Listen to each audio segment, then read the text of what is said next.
I gave the same exact prompt to Midjourney, Flux, and Nano. One returned a photorealistic product. One created something abstract. One failed. By minute 7, you'll know which model to use for what you actually want to build. 3 image generators. 3 completely different jobs. Let's see which one wins for your next project. Image generation means an AI that takes text, a description you type, and creates a visual from scratch. Not editing an existing image, creating a new one from nothing but words. Why this matters: 2 years ago, if you wanted a product photo, you hired a photographer, rented a studio, spent weeks on editing. Now you type 30 words and get a result in 60 seconds. The 3 models we're comparing today all do this, but they're optimized for completely different outcomes. Midjourney prioritizes aesthetic polish and style control. Flux prioritizes photorealism and consistency. Nano prioritizes speed and cost. It's lightweight enough to run on your laptop. None of them is better. They're just different. By the end, you'll know which one fits your actual workflow. Let me walk you through how we tested them. We used the same prompt across all 3. A Legos vendor selling phone cases at a market stall, golden hour light, 50mm lens, sharp detail on the cases and the vendor's face. Same words, same scenario, same technical parameters. Midjourney on its standard model, Flux on its Pro variant, Nano on its fastest inference setting. We let them all run to completion. Then we compared the outputs side by side. The results surprised us, not because one was perfect, but because each one solved a different problem. That's the real finding. Each model is optimized for a different use case, and if you pick the wrong one, you'll waste time regenerating. But if you pick the right one, you finish in an afternoon. That's what this episode is about. Let's compare Midjourney and Flux head-to-head. Midjourney delivered an image that looked like a magazine cover. Polished, styled, almost cinematic. The light was perfect. The color grade was warm and intentional.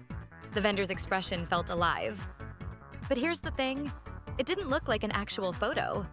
It looked like Midjourney. There's a signature style. It's beautiful. For creative work, album covers, branded content, this is the right move. Now Flux. Flux delivered something different.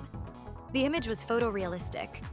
You could see the exact weave of the fabric on the cases. The skin texture was human, not smoothed. The background was chaotic in the right way. A real market has clutter. It didn't look like a professional photo shoot.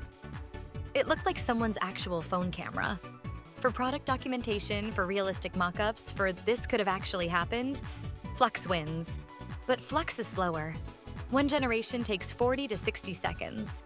Midjourney is 15 to 20. If you're iterating fast, that matters. Here's the verdict. Midjourney for creative direction and style. Flux for photorealism and documentation. Different jobs, different tools. Think of Midjourney like a director. You describe a scene and the director adds mood, lighting, framing, artistic choices that make the image feel intentional and composed. It's good when you want someone to feel something.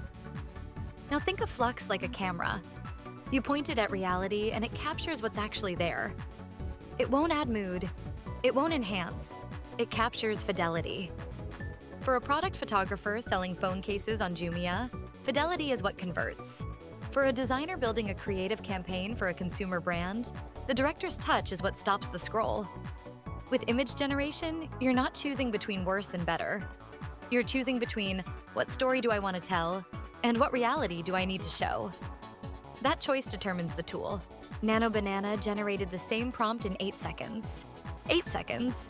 Both Midjourney and Flux were 15 to 60 seconds. What did we get in exchange for that speed? A lower quality image. Not terrible. It was recognizable as a market vendor with phone cases. But the details were soft. The lighting was flat, the colors were muddy. It looked like an image generated by an older model, which it is. Nano isn't the latest architecture. It's smaller, lighter, designed to run on CPU without a GPU. That means you can run it on your laptop, on your phone, offline, with no subscription, for N0. That matters.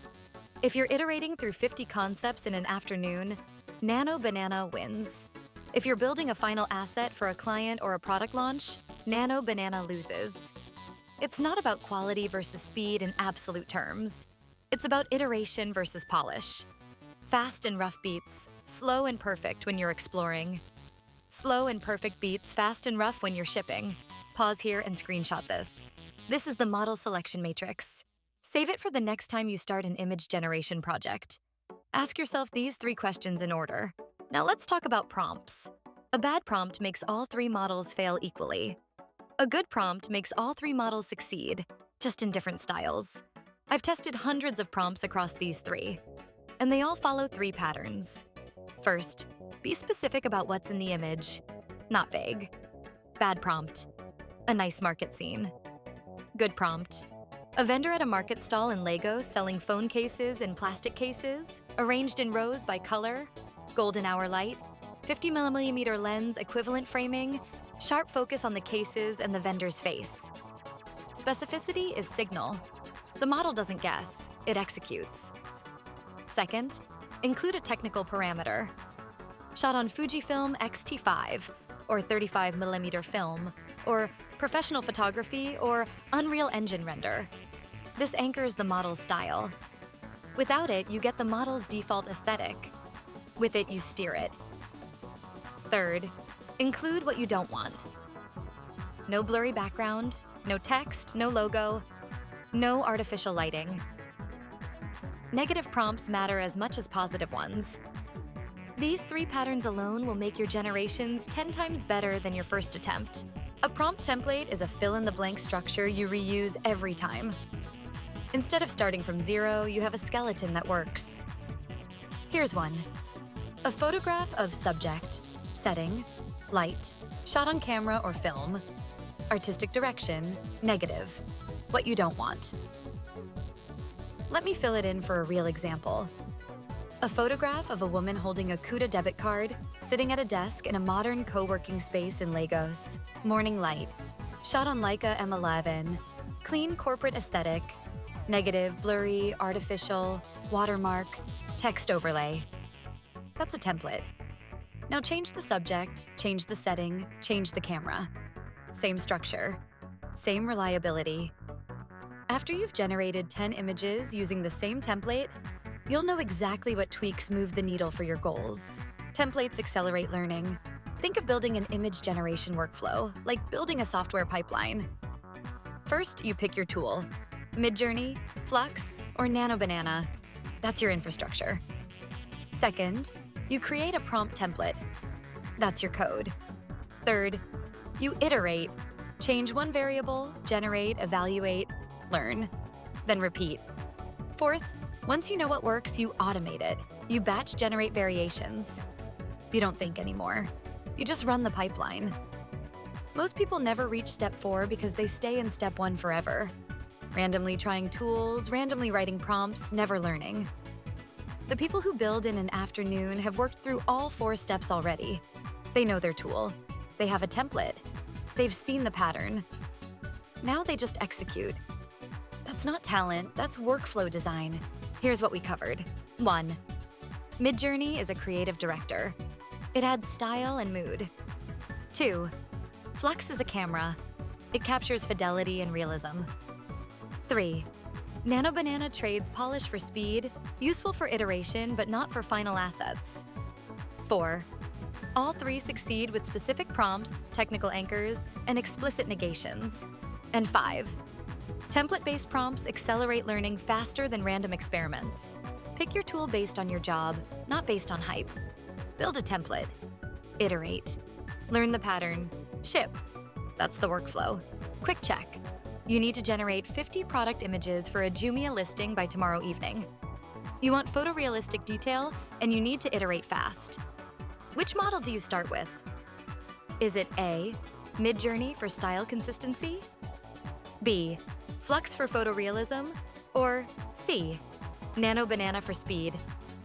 The answer reveals how you think about tool selection. Answer in the pinned comment and tell us why. Top 3 comments get featured next Sunday. Next week, we're building an image generation workflow in 1 afternoon. You'll set up your first prompt template, generate 20 variations, and deploy them to actual products. That's when you'll see these tools stop being toys and start being infrastructure. Join the Telegram for early access. Link below.